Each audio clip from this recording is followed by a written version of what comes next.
സ്ത്രീകൾക്ക് പ്രതിമാസം 1000 രൂപ നൽകി വന്നിരുന്ന LDF സർക്കാരിൻ്റെ സ്ത്രീ സുരക്ഷാ പദ്ധതി അട്ടിമറിക്കാനുള്ള നീക്കങ്ങളാണ് അരങ്ങേറുന്നത്. UDF സർക്കാർ അധികാരത്തിലേറിയതിനു പിന്നാലെ കഴിഞ്ഞ 2 മാസമായി സ്ത്രീ സുരക്ഷാ പെൻഷൻ വിതരണം ചെയ്തിട്ടില്ല.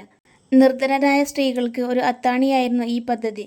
സാമൂഹ്യ സുരക്ഷാ പെൻഷൻ പോലത്തെ മറ്റുള്ള പെൻഷൻ പദ്ധതിയിൽ ഉൾപ്പെടാത്ത നിർധനരായ സ്ത്രീകൾക്ക് പ്രതിമാസം 1000 രൂപ നൽകുന്ന LDF സർക്കാരിൻ്റെ സ്ത്രീ സുരക്ഷാ പദ്ധതി 2025 ഒക്ടോബർ 29-നാണ് അന്നത്തെ മുഖ്യമന്ത്രി പിണറായി വിജയൻ പ്രഖ്യാപിച്ചത്.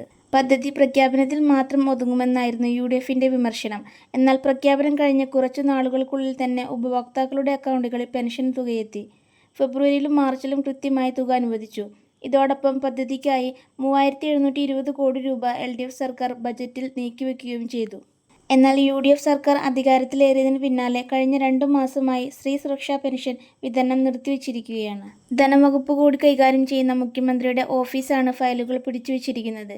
നിർധനരായ സ്ത്രീകൾക്ക് ആശ്രയമായിരുന്ന പദ്ധതി ഇല്ലാതാക്കാനുള്ള ശ്രമങ്ങളാണ് നടക്കുന്നത്. പദ്ധതി അട്ടിമറിക്കാനുള്ള UDF സർക്കാരിൻ്റെ നീക്കത്തിനെതിരെ പ്രതിപക്ഷ നേതാവ് പിണറായി വിജയനും രംഗത്തെത്തിയിട്ടുണ്ട്.